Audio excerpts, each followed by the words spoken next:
We're joined now by Margaret Hoover, a Republican strategist in her Republican Red, and Arianna Huffington, editor-in-chief of the Huffington Post and a Barack Obama supporter. Good morning, ladies. Good morning. I see Margaret flinching over there.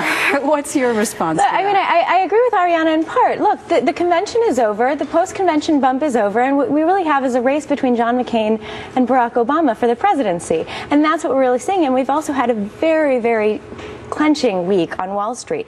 The economy is the key issue, not Sarah Palin's glasses.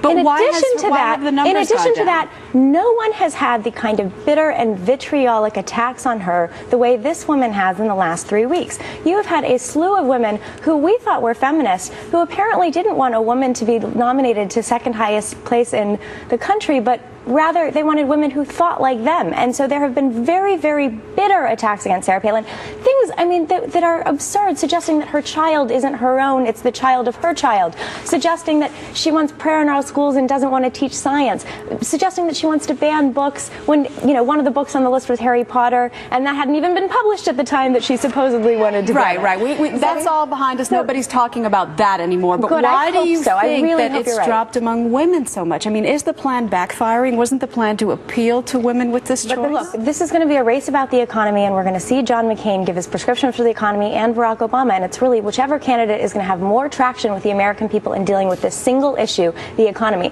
And I don't think it's fair to say that John McCain is this old, tired person of the past. I mean, he's the one who came out yesterday and said that Chris Cox, the head of the SEC, were he and his administration, he would fire him. I mean, no one has been further apart from George Bush in the Republican Party than John McCain for the last 8 years. Oh, the Democrats would say he's a Johnny-come-lately to that philosophy. Which just isn't fair, because his record goes to show he's been the one who's been against George Bush the entire time.